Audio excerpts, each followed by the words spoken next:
कि शूद्रों का अपमान, महिलाओं का अपमान, और आप कुछ और कह रहे हैं। कुछ कहीं किसी का अपमान नहीं, अगर अपमान है तो भाई मुझे समझाओ ना, सिद्ध करो। ये वकालतनामा लगा करके आइए हमारे पास, हमसे बहस कीजिए, हमको समझा दीजिए, कन्विंस कर लीजिए, हम मान लेंगे। ये सब समाज को लड़ाने वाली बातें हैं, वोट की राजनीति है। अब जब कुछ नहीं मिल रहा है, ध्रुवीकरण हो गया, तो चलो जाति के नाम पर भेद डालो, अब अगला पिछड़ा करके लड़ाओ। तो भैया जब शूद्र हो तो फिर एक कैटेगरी क्यों नहीं रखते, ये दलित और पिछड़ा वर्ग, ये दो काहे को रखते हो। नमस्कार, मैं हूं आशुतोष वत्स और आप इसमें हमें देख रहे हैं लखनऊ से चर्चा टीवी में। वैसे तो हम राजनीतिक बात अक्सर लोगों से हम करते हैं, चाहे वो आम जनता से हो, चाहे वह नेता से, लेकिन चर्चा टीवी में आज हम कुछ धार्मिक बातों पर बात करने वाले हैं। उसकी वजह यह है कि उत्तर प्रदेश की राजनीति में वैसे तो आए दिन कुछ न कुछ नए नए विवाद होते रहते हैं।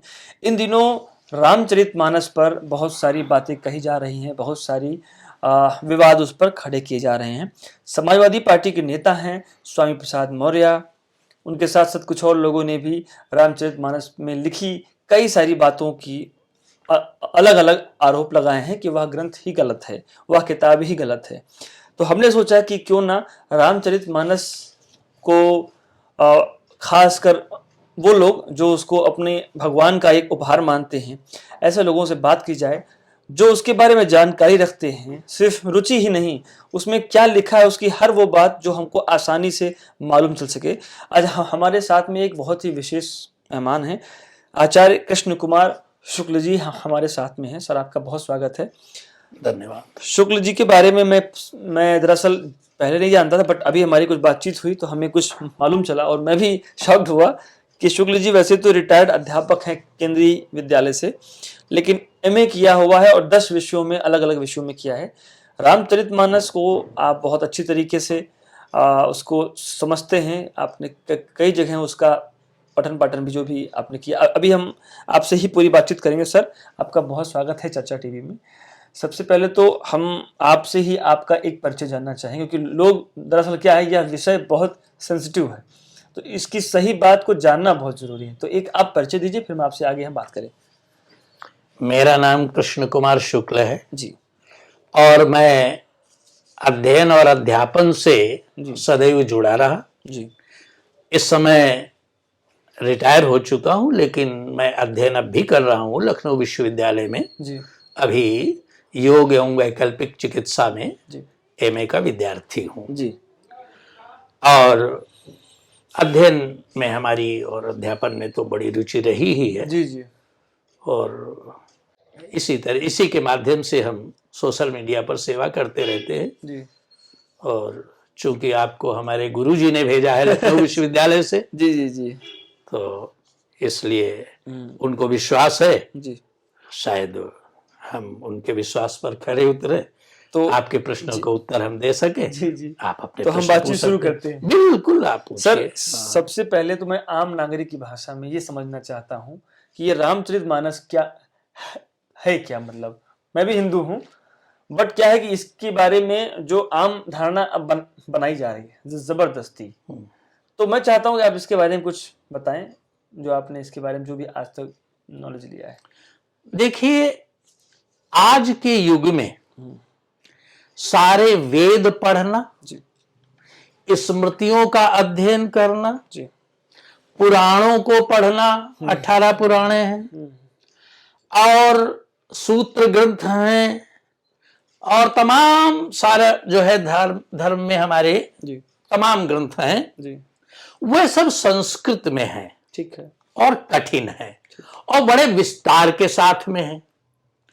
व्यक्ति उनको पढ़ नहीं सकता, जन सामान्य, तो उसके लिए सबका एक कंपाइल रूप, एक संक्षिप्त संस्करण, वो है रामचरितमानस। और जैसा कि गोस्वामी तुलसीदास जी ने छुपाया नहीं है, प्रारंभ में ही लिख दिया है कि नाना पुराण निगमागम सम्मतम यद, अनेक पुराणों में जो है, वैदिक काल वेदों में जो है, और भी जो नाना पुराण सम्मत, उसमें जो कुछ लिखा है, और रामायण निगदितम, और वाल्मीकि रामायण में जो है, जो आदि काव्य है, जो इतिहास माना जाता है, रामायण और महाभारत इतिहास ग्रंथ माने जाते हैं, रामायणी निगदितम, उसमें जो कहा गया है, और कुछ इधर नितोपी, और कुछ इधर उधर से भी सदग्रंथों से, अन्य ग्रंथों से सब मिला करके स्वांता सुखाए तुलसी रघुनाथ गाथा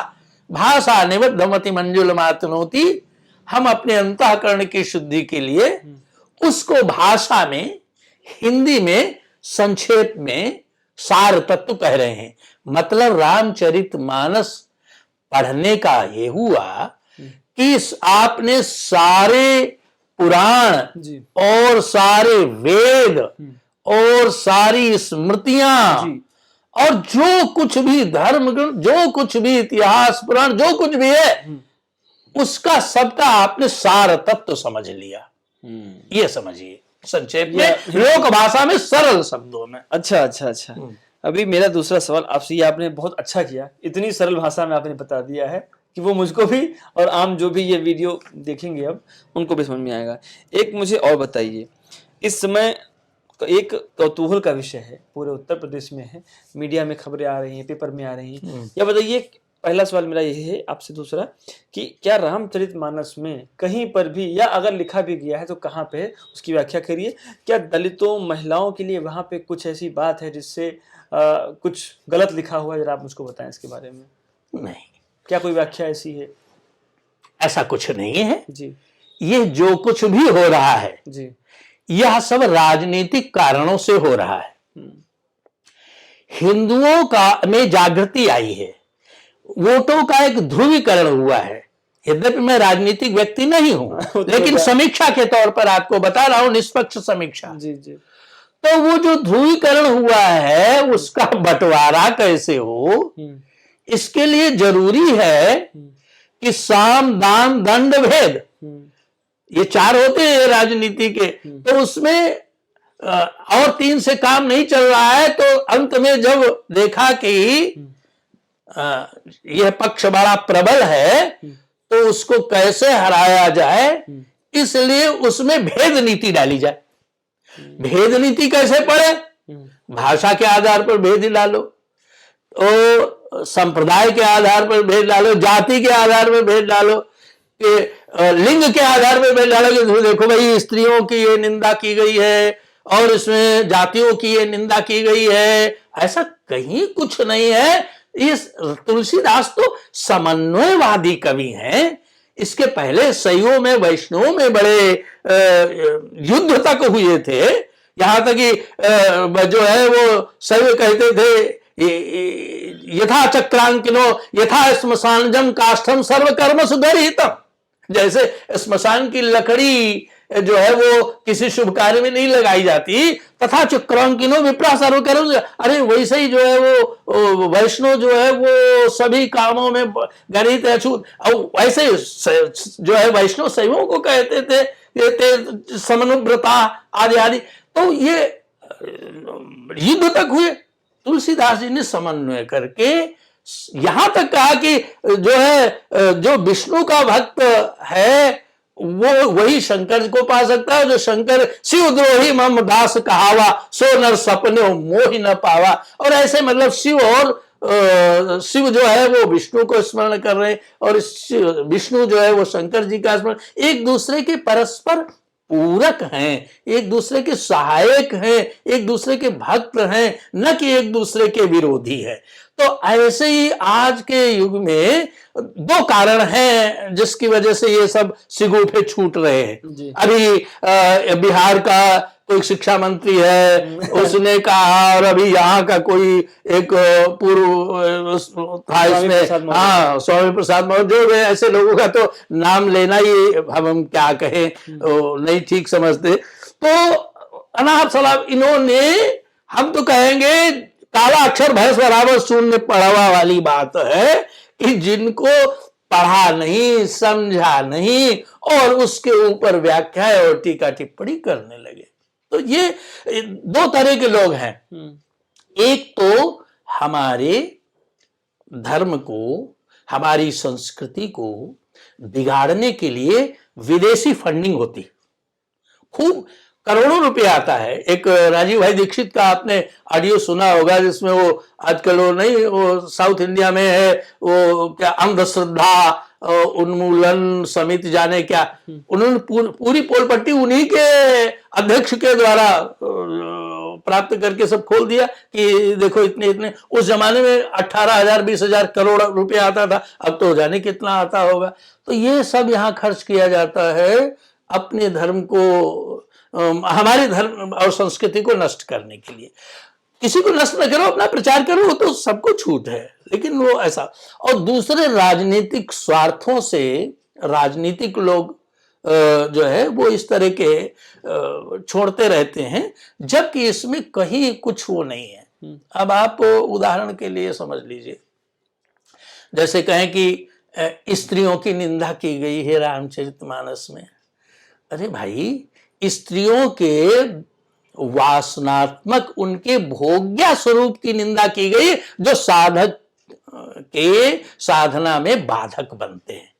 बाकी स्त्रियों की तो स्तुति की गई है, जहां उसमें सूर्पनखा जैसी स्त्रियों की निंदा की गई और उन्हें दंडित दिखाया गया, वहीं पर कौशल्या और सीता और अनसुईया जैसी स्त्रियों का बंधन नमन किया गया है। तो ये कैसे हम कह देंगे कि वो है सिय राम मैं सब जग जानी, करो प्रणाम जोड़। वो तो कहते हैं ये जितने भी स्त्रियां या नारी वर्ग है ये सब सीता में है, जितना पुरुष वर्ग है वो राम में है, हम सबको दोनों हाथ जोड़ के प्रणाम करते हैं।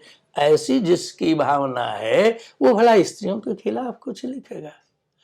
अब दूसरी बात ले लीजिए, ये विषय बहुत विस्तृत है, मैं एकदम खाली हूँ, आप बताइए। मैं बहुत ही संक्षेप में, लोगों में यह बात समझ में आनी चाहिए जी, क्योंकि राजनीतिक लोगों में आपस में कोई द्वेष ना हो। हाँ, ये मैं जानना हूँ, बताएं आप। अब जैसे एक चौपाई, ढोल गंवार शूद्र पशु नारी सकल ताड़ना के अधिकारी, इस पर लोग वितंडावाद खड़ा कर रहे हैं। ये स्वामी प्रसाद जी ने किया। तो जबकि इसमें ये नहीं देखते कि किसने कहा, कब कहा, किससे कहा। ये समुद्र कह रहा है, जो अपने लिए कह रहा है, और उसको तुलसी का कथन, तुलसी का जो है सिद्धांत मान लेते हैं, और मान लीजिए थोड़ी देर के लिए उनको उनका सिद्धांत भी माने, तो एक शब्द के अनेक अर्थ होते हैं। तो देश काल परिस्थितियों के अनुसार अर्थ लगाया जाता है, ना कि मनमाना अर्थ। उदाहरण के लिए, जैसे संस्कृत में एक शब्द है सैंधव। सैंधव माने होता है नमक और सैंधव माने होता है घोड़ा। सैंधव के दोनों अर्थ हुए। अब कोई व्यक्ति जा रहा है यात्रा करने के लिए, आपसे कहे ये जरा सैंधव ले आना, तो क्या वहां आप नमक लेके चले जाओगे? उसको आप शगुन करोगे ये सैंधव ले, वहां नमक का क्या प्रयोजन है? नहीं पता, खुद लिख जाएंगे। हाँ, तो वहां पर सैंधव का जब आपको दोनों मतलब पता है तब तो ठीक है, और यह पता है कि आप वो यात्रा पर जा रहा है, सैंधव मांग रहा है, तो आप क्या ले जाओगे? तो घोड़ा ले जाएंगे। तो घोड़ा ले जाओगे। मान लीजिए कोई व्यक्ति रसोई में खड़ा है और आपसे कहता है सैंधव ले आओ, आपको दोनों मीनिंग पता है, वहां क्या घोड़ा खड़ा कर दोगे जाकर के कि ये कढ़ाई में डाल दो? अगर नॉलेज है कुकर में डाल दो तो हम नमक लेके जाएंगे। जब दोनों नॉलेज है तो क्या लेके जाओगे? बिल्कुल नमक, क्योंकि रसोई में नमक के पक्ष में उसका अर्थ है, बिल्कुल, और यात्रा में घोड़ा है, बिल्कुल। अब यह आपकी मर्जी है कि जो है वो अर्थ का अनर्थ करने लगो कि वो तो जो है वो सब्जी में घोड़ा डाला जाएगा, सैंधव डाला जाता था उस जमाने में, है, या नमक पर सवार होकर के लोग यात्रा करते थे। तो ये निरा बेवकूफी ही होगी, इसके अलावा क्या होगा मुझे बताओ। तो ऐसे ही एक तो इस पर हमारा एक बड़ा लंबा लेख है, अब वो पूरा तो नहीं बताया, कम से कम 2-3 घंटा उसको लगेगा, लेकिन फिर भी हम संक्षेप में बताने की कोशिश करते हैं कि ढोल ये प्रारंभ में एक जड़ वस्तु बताई गई। अच्छा, जमीन से जड़ है, इसमें चैतन्य नहीं है। अच्छा, चैतन्यता नहीं है, जीवित नहीं है। हाँ, और बाकी गंवार शूद्र पशु नारी ये चारों जीवित हैं, चैतन्य हैं। ठीक। तो जैसे कि संत, बिटप, सरिता, गिरि, धरणी, पांचों गिनाए, और परहित हेतु सबन के करनी, ये पांच जो है, संत है, और बिटप ने वृक्ष है, पेड़, और सरिता नदी है, गिरि पहाड़ है, धरणी पृथ्वी है, ये पांचों के कार्य परहित हेतु सबन के करनी, इनके काम हमेशा परोपकार के लिए ही होते हैं। तो अब इसमें संत जो है वो प्रारंभ में चैतन्य लगा दिया, और आखिर के जो चार हैं, बिटप, सरिता, गिरि, धरणी, ये सब जड़ है। तो जड़ में चैतन्यता का आधान किया गया, यानी संत की तरह से ये सब जो हैं वो जो चैतन्य। ऐसे ही ढोल, गंवार, शूद्र, पशु, नारी, इसमें भी पांच है। तो ढोल प्रारंभ में जड़ है और आखिर में चार चैतन्य है। यानी चैतन्य में जहां आपको जड़ता का आधान दिखे, ढोल जैसे जहां जड़ दिखाई दे, आप समझ लीजिए कि उनके बारे में कहा गया है। आप यो भी कह सकते हैं कि ढोल और एक विशेष और विशेषण भाव होता है, विशेष से जिसकी विशेषता बतलाई जाए और विशेषण जो विशेषता बतलाता है। जैसे ढोल, गंवार, शूद्र, गंवार शूद्र सब शूद्र नहीं, गंवार शूद्र यानी जो बिल्कुल जड़ की तरह से है, ऐसा है। तो उसके अर्थ में भी लगा सकते हैं जिसमें चैतन्यता ना हो। नहीं, चैतन्यता तो है, लेकिन न चैतन्यता होने के बराबर है, बिल्कुल जड़ की तरह से। अच्छा। तो जड़ व्यक्ति जो होता है वो समझाने से तो थोड़ी मानेगा। जैसे बंदर है, तो बंदर को आप समझाओ तो क्या वो समझेगा? और उसे कह दो आप ऐसा करो वैसा करो, नहीं समझेगा। बंदर को समझाया नहीं जाता, बंदर को सिखाया जाता है, ट्रेनिंग दी जाती है। ट्रेनिंग वो कर सकता है, उसको ट्रेनिंग देनी है। गंवार शूद्र अगर है तो ऐसे ही हर नारी नहीं, पशु नारी, जो पशुवत नारी है, जो जड़ स्वभाव की है, उसके बारे में कहा। तो वो भी सकल ताड़ना के अधिकारी। ताड़ना का मतलब ये नहीं कि पीटना, या पीटना तो बहुत पीटना। जैसे एक श्लोक है नीति में कि जो बालक है लालित 5 वर्षाणी, 5 वर्षों तक बच्चे का लालन पालन करना चाहिए, जन्म से 5 वर्ष। और 10 वर्षाणी तू ताड़ेत, वहां पीटने के अर्थ में है। 10 वर्ष तक, यानी 5 वर्ष के बाद में 15 वर्ष तक, इन 10 वर्षों के अंतराल में अगर वो कोई गलती करता है छोटी मोटी, तो ताड़ेत हल्का फुल्का दंडित कर सकते। अब ताड़ेत का मतलब ये नहीं कि उसको उठा उठा के पटकने लगो, उसकी जान ही ले लो। इसके अंदर एक भय, जिसके कारण, और उसका तात्पर्य है उसका सुधार, न कि उसको दंडित करना उसका उद्देश्य है। तो 10 वर्षां ताड़े तो प्राप्ते तो 16 वर्षे पुत्र मित्रवदाचरित। जब 16 साल का बच्चा हो जाए तो पुत्र के साथ मित्रवत आचरण करना चाहिए। वो कहते हैं ना कि जब बेटे का जूता बाप के पांव में आने लगे तो उससे दोस्त की तरह से व्यवहार करना, नहीं पलट के जवाब दे देगा। तो मतलब यहां यह है कि जिनकी जड़वत बुद्धि है, जिनके लिए आवश्यक दंड है, वो भी जितना आवश्यक है, यथापराध दंडा नाम, ये नहीं कि ककड़ी का चोर कटार से मार रहे हो, उतना प्रयोग कर सकते हैं। और अगर मान लीजिए इस ताड़ना मारने के अर्थ में ही प्रयोग करते तो उसका अर्थ, जबकि ताड़ना के भी 2 अर्थ हैं। जैसे मैंने बताया सैंधव के 2 अर्थ हैं। ताड़ना माने ये भी होता है, देखो भाई हम ताड़ गए हैं, आपने ताड़ लिया है, तो ताड़ना का मतलब देखना भी, संभाल करना है। तो मतलब ढोल को अगर आप ताड़ के नहीं, संभाल के नहीं बजाओगे तो फूट जाएगी, देख के। हाँ, संभाल के। ऐसे ही गंवार है, शूद्र है और पशु है, नारी है, इनको बहुत संभाल के आपको इनके साथ व्यवहार करना होगा, अन्यथा आपको लेने के देने पड़ जाएंगे। ये इसका मतलब है, ये इसका मतलब हुआ।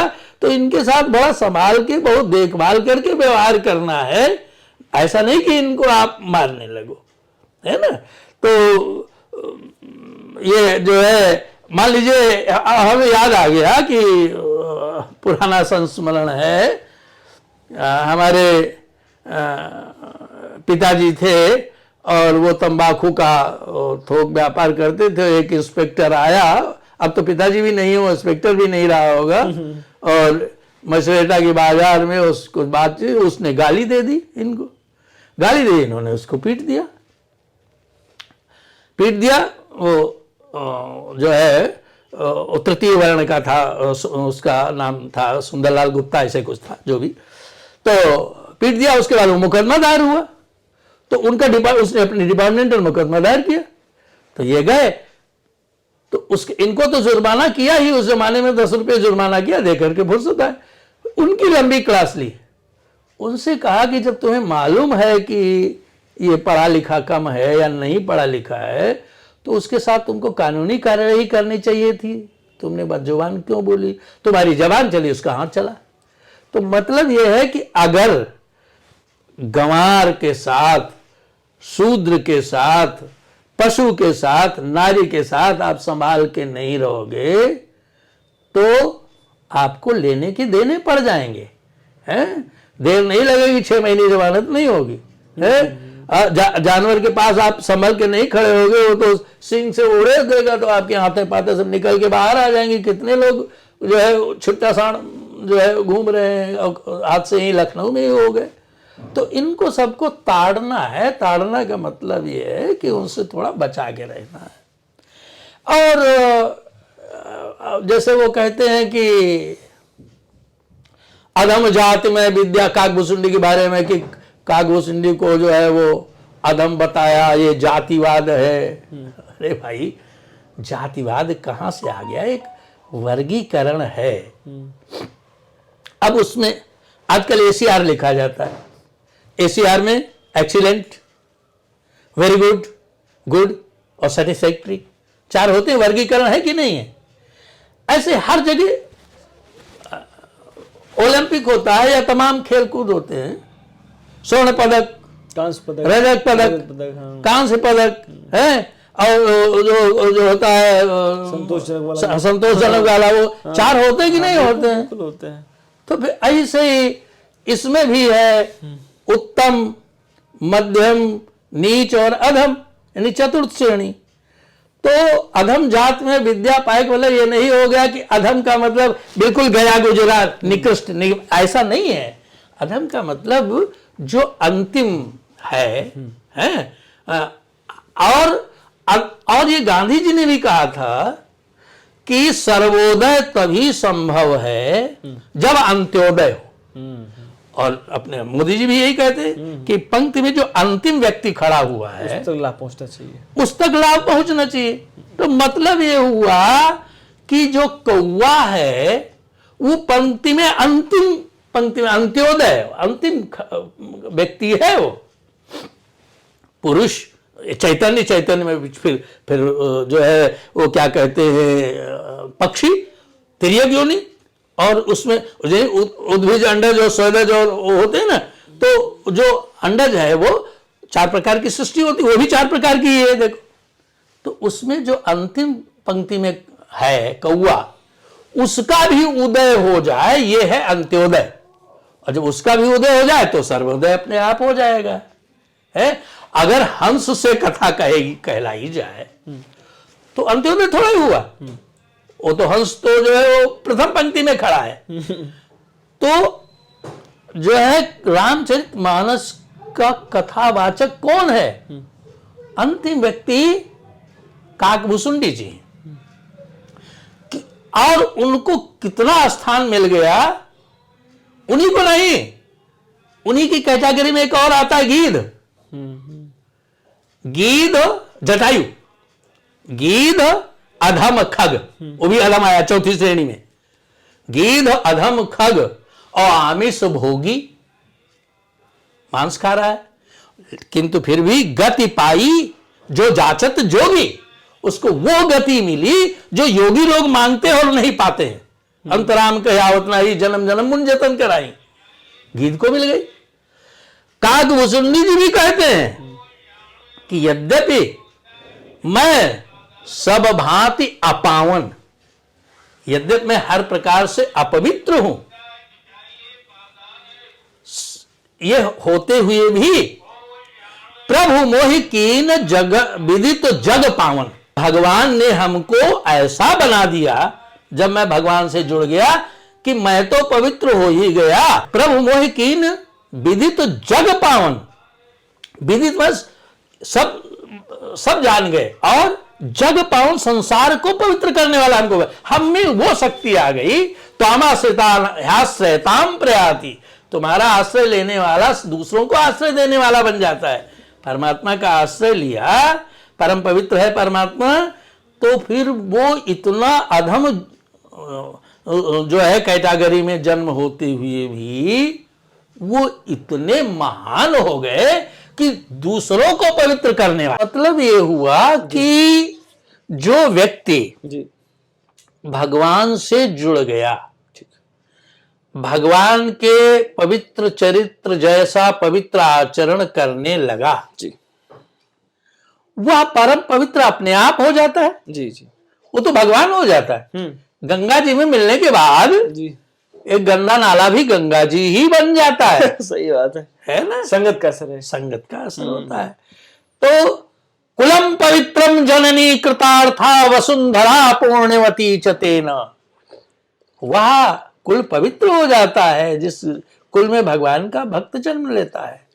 वो मां धन्य है। पुत्र पारे पर ब्रह्मणीय चेता, श्रीमद् भागवत, तुलसी बाबा भी यही कहते हैं, पुत्रवती जुबती जग सोई। कौन पुत्रवती है? रघुबर भगत जासु सुत होई, जिसका ऐसा बच्चा पैदा हो जो भगवान का भक्त हो। और नहीं तो नतरु बादि भल बांझ बियानी, बियाना शब्द पशुओं के लिए आया, राम विमुख सुतते हित हानि। तो ये परमात्मा से जब जुड़ गए तो उनसे जुड़ने के बाद में वह फिर नीच नहीं रहे, बल्कि वो ऊंच ही नहीं सर्वोच्च हो गए। शंकर जी सर्वोच्च हैं, पक्षियों में सर्वोच्च हंस है। शंकर जी हंस का रूप धारण करके कछ काल मराल तनधर, वहां पर जो है हंस का रूप धारण करके वो कथा सुने काकभूषुंड जी से। अब बताओ, शंकर जी और हंस नीचे बैठकर कथा सुन रहा है और कौवा ऊपर बैठ करके कथा कह रहा है, तो वो नीच कौन हुआ ऊंच कौन हुआ? ये बताओ मुझे। इन पागलों से कोई पूछे, बताओ भाई कि ऐसा क्यों हो गया है? ये तो उनकी विनम्रता है कि अपने को कह रहे हैं कि मैं सब प्रकार से नीच हूं, मैं ऐसा हूं वैसा हूं वैसा हूं। ये विनम्रता है उनकी। उस विनम्रता का मतलब ये नहीं कि तुलसी बाबा उनको कह रहे हैं कि वो नीच है। कितना गलत अर्थ लगा रहे हैं। ये तुलसीदास कहते हैं कि रामचरितमानस जो मैं लिख रहा हूं, इसमें राम के चरित्र को यही महा आदि मध्य अवसाना, आदि प्रारंभ में, मध्य बीच में, अवसान अंत में, यानी पूरी रामचरित मानस में यही महु आदि मध्य अवसाना क्या हमारा प्रतिपाद्य विषय है? प्रभु प्रतिपाद्य राम भगवाना, भगवान राम जो है वो हमारा प्रतिपाद्य विषय है। और ये राम है कौन? राम में 3 अक्षर है अंग्रेजी में, R A M, Ram. R right, A action, M man, right action man, यानी उपयुक्त समय पर उपयुक्त निर्णय लेने वाला व्यक्तित्व ही राम है। हेतु कृषानु भानु हिमकर को रा आ और मा, ओम का ही पर्याय है। उसी प्रणवस तस्य वाचक, जैसे ओम परमात्मा का वाचक है वैसे राम भी परमात्मा का वाचक है। ओम में भी 3 अक्षर है, आ उ और मा, और राम में भी रा आ और मा। 3 ही गुण हैं जिनसे ये सृष्टि बनी है, सत्व रज और तम। ऐसे ही मुसलमानों का अल्लाह, उसमें भी 3 अक्षर है, वही आ उ मा वाले या राम वाले 3 अक्षर है, अलिफ लाम और हे, मिला के हो गया अल्लाह। क्रिश्चियंस का गॉड, वो भी 3 अक्षर, GOD गॉड। कौन जी गॉड? कौन? जी फॉर जनरेटर, पैदा करने वाला, यानी ब्रह्मा, यानी आ, और ओ फॉर ऑपरेटर, की रक्षा करने वाला, संरक्षण देने वाला, विष्णु। और डी फॉर डिस्ट्रॉयर, उनका संहार करने वाला, यानी शंकर, तमोगुण। तो इस प्रकार से जितने भी धर्म और संप्रदाय हैं, वही हमारा ओम ही 7 समुद्र पार जाकर के जो है आमीन हो गया। लेकिन सबका निष्कर्ष वही है, बिना जाने समझे लोग आपस में लड़ रहे हैं और लड़ा रहे हैं केवल क्षुद्र स्वार्थों के लिए। जो समझदार व्यक्ति है वो भगवान से जुड़ जाता है और महान बन जाता है, वो इन सब पचड़ों में नहीं पड़ता। थोड़ी देर के लिए मान भी लो कि तुलसी ने बहुत गड़बड़ कर डाला, सब बंटाधार कर दिया, मान ले, थोड़ी देर के लिए मान लो, यानी सूरज पूर्व के बजाय पश्चिम हो जाए, उदय हो जाए, और खरगोश के सींग निकल आए, ऐसा मान ले, ऐसा मान, असंभव के संभव सब कुछ हो जाए। आकाश को दूर करके दूध लो, आकाश दूर के कहीं दूध मिल जाएगा, है? आप चाय में डाल लो, सब असंभव के संभव हो जाए। बारी मथे गिरत हुए बरु सिकता ते बरु तेल, है? सब असंभव के संभव। तो यह बताओ भाई, तुलसी से आप कहोगे, आप तुलसी के आने, उन तुलसी के जो जाति वाले हैं उनसे आप बदला लौटाओगे क्या? तब तो हम लोग पैदा भी नहीं हुए थे, तो क्या हम कह दिए थे बाबा तुम ऐसा लिख दो? अरे यार, आपस में क्यों लड़ा रहे हो? उसमें किसी का क्या दोष है? आपके मतलब की चीज है तो ग्रहण कर लो, नहीं मतलब की चीज है तो छोड़ दो। हो सकता है उस समय के लिए उपयोगी रही हो सकता है आगे के उपयोग में आए, हो सकता है आज किसी के उपयोग में आए, आपके लिए उपयोगी नहीं है। तो साधु ऐसा चाहिए जैसे सूप सुभाए और सार सार को गहराए और थोथा दे उड़ा, है कि नहीं? समझ गया। अब आज जैसे SC/ST एक्ट बना हुआ है, अब उसमें यह है कि कोई भी दलित वर्ग का व्यक्ति झूठी शिकायत कर दे जाकर के किसी के खिलाफ, वो सवर्ण है, वो जेल चला जाएगा, 6 महीने उसकी जमानत नहीं होगी। कहां का न्याय है भाई? ठीक है, अगर उसने गलती की है उसकी इंक्वायरी करो, जांच करो, दोषी पाया जाए दंडित करो, और दोषी नहीं है और आपने उसको दंडित कर दिया, 6 महीने जेल के अंदर रहो, बाद में दोषी साबित नहीं हुआ, छूट गया, अब उसका दंड आप कैसे वापस करोगे? इस पर क्यों नहीं बोलते? जो आपको विशेषाधिकार प्राप्त है, तुलसी बाबा ने ऐसा तो विशेषाधिकार किसी को दिया नहीं, और न किसी का कोई नुकसान हो रहा है। आज कौन किसको मार रहा है भैया? सापत ताड़त परिष्कार, और जो है ढोल गवार शूद्र पशु नारी सकल ताड़ना के, कौन किसको पीट रहा है? पीटना तो दूर रहा यार, झूठो शिकायत कर दोगे तो 6 महीने जमानत नहीं होगी। और क्या बाबा तुम्हें चाहिए ये बताओ मुझे। तो ये सब समाज को लड़ाने के लिए कि ये समाज एकजुट न रह पाए, जातियां जातियों में लड़ जाएं, ये सब है। ये जो समाजवादी पार्टी के नेता हैं स्वामी प्रसाद मौर्य, या तो इनको रामचरितमानस आपसे कुछ समझनी चाहिए, या ये सब कुछ जान करके सब कुछ कर रहे हैं ताकि इनको राजनीतिक लाभ हो। ऐसा है, आप मानते हैं? ये देख रहे हैं कि धर्म के नाम पर वोटों का ध्रुवीकरण हो गया आफ्टर 2014। हाँ, अब ये सोच रहे हैं कि एक जाति विशेष का तो हमें मिल ही जाएगा,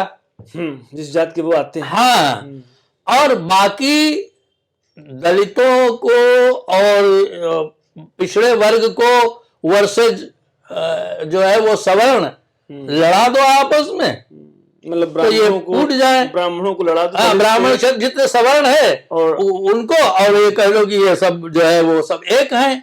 तो इससे फायदा किसको होगा? क्योंकि हमें तो नहीं लगता है भारतीय राजनीति। एक बात बताए जी, सबका वोट बैंक बंधा हुआ है, बिल्कुल, वो चाहे सपा का हो चाहे बसपा का हो, ठीक है, चाहे बीजेपी का हो चाहे कांग्रेस का हो।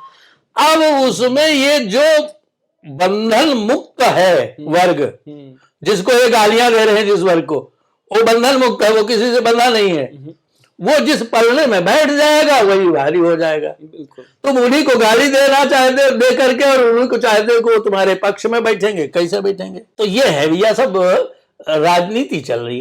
तो कुल मिला के आपका जो इतने वर्षों का अनुभव रहा पठन पाठन का, तो रामचरितमानस को आप बिल्कुल ऐसा मना कर रहे हैं कि उसमें ऐसा कुछ भी नहीं लिखा है जिससे कोई भाई कोई हमको समझा दे या तो हमसे समझ के जाए, दो में से एक बात है। दो में से एक बात है। हमको समझा दो, हम तुम्हारे चेला बन जाएंगे, या हमसे समझ जाओ तो चेला न बनो, लेकिन कम से कम अनर्गल प्रलाप बंद कर दो। तो माननीय नेताजी को बताना पड़ेगा कि या तो आप उनसे मिले या वो आपसे मिले। हम क्यों मिलने जाएंगे? कंफ्यूजन दूर होनी चाहिए। हाँ, जिसको जरूरत, मैं बादशाह हूँ यार, बिना ताज का बादशाह हूँ। जिसको जरूरत हो मेरे पास आए, मिले, अपना कंफ्यूजन दूर करे या हमको परास्त करे। ये विषय विसंगति लेकिन दूर होनी चाहिए। मानते हैं आप? तो अच्छा, एक बात मुझको और बताइए, हमारे हिंदुस्तान में हम लोग तो तब बहुत छोटे थे, बट आप लोग बड़े होंगे उस टाइम। यह इस प्रकार की जो राजनीति है, क्या आपके जब आप लोग युवा थे, नेहरू के टाइम में, इंदिरा के जमाने में, क्या ऐसी जाति मतलब कि आरोप प्रत्यारोप का जमाना था या विकास की बात होती थी राजनीति में?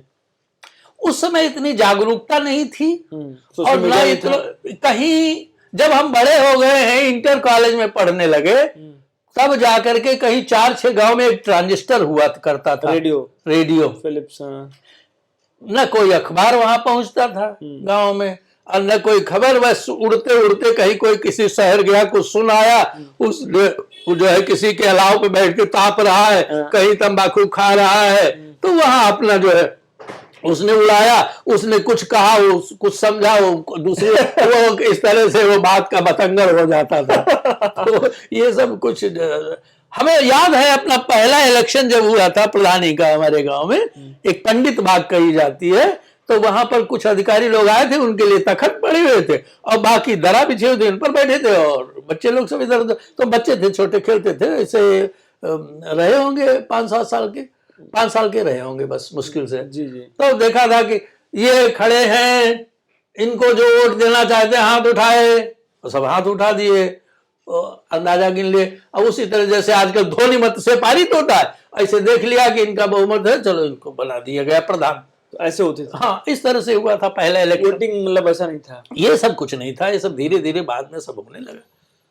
खैर, तो आजकल तो सोशल मीडिया इतनी ज्यादा है, बड़ी जल्दी से बात जो है आग, जंगल में आग की तरह से फैलती है, देर नहीं लगती, समय नहीं लगता है। इसलिए ये रामचरितमानस वाली बात फैल गई। हाँ, इसलिए वो ये कह लगे कि शूद्रों का अपमान, महिलाओं का अपमान, आप कुछ और कह रहे हैं। कुछ कहीं किसी का अपमान नहीं, अगर अपमान है तो भाई मुझे समझाओ ना, सिद्ध करो।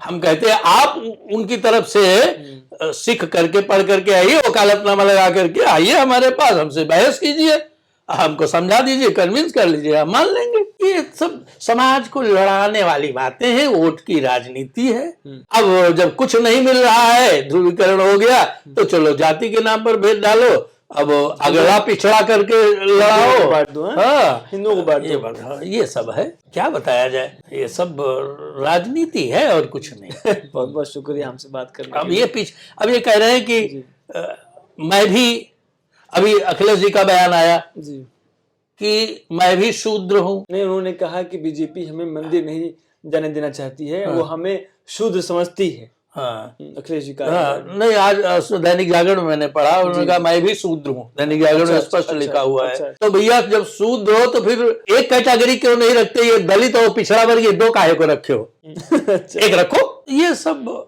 अनर्गल प्रलाप हैं, और क्या बताए, जो होना है वो तो होगा ही। हम क्यों किसी का जो है वो लेकिन जिसको भी रामचरितमानस समझ, हमारी सबके प्रति शुभकामनाएं हैं। जो देश हित में, यही हमारी अपील है सबसे, कि जो देश हित में हो, राष्ट्र हित में हो, जाति, धर्म, संप्रदाय, भाषा, ये सारे तमाम क्षुद्र वाद छोड़ करके जनहित में, देश हित में, राष्ट्र हित में निर्णय ले। बस यही हमारी अपील है। धन्यवाद। आपका बहुत शुक्रिया, आपने राष्ट्र की बात के लिए लोगों को कुछ प्रेरित किया है। दर्शकों से बता दूं कि शुक्ला जी लखनऊ में रहते हैं, बहुत वर्षों तक अध्यापन का कार्य किया है, अभी भी आप छात्र हैं, कुछ न कुछ पढ़ाई आप करते ही रहते हैं। रामचरितमानस को लेकर के जो विवाद हुआ था, मैंने सोचा क्यों ना उस पर एक साफ बात की जाए, साफ गोई से बात की जाए, उसको समझा जाए कि जो अंतिम पायदान पर बैठा व्यक्ति है गांव में, जो जिसके पास भी सोशल मीडिया है, जो फेसबुक चलाता है, यूट्यूब देखता है, वो भी ये हमारा वीडियो देखेगा, उसको। जी, आप कुछ कहना चाहते हैं? हम ये कहना चाहते हैं, जिस रामचरितमानस में बता रहे उसी रामचरितमानस में लिखा है तुलसी ने जी। और वही काकभूषुंडी जी बता रहे हैं कि सोई पावन सोई सुभग शरीरा। अरे वही शरीर पवित्र है, वही सुंदर है। सोई पावन सोई सुभग शरीरा, कौन? जो तन उपाय भजिए रघुवीरा। जिस शरीर से भगवान की भक्ति हो, कौवे के शरीर से हो, चाहे शूद्र के शरीर से हो, चाहे ब्राह्मण के शरीर से हो, अदरवाइज वो सब व्यर्थ है, बेकार है। आपका बहुत बहुत शुक्रिया। तो रामचरितमानस को ठीक से पढ़ना समझना बहुत जरूरी है। राजनीतिक बातों में आप लोग आपस में कोई द्वेष ना करें। देखते रहिए चर्चा टीवी। आप सबका बहुत बहुत शुक्रिया।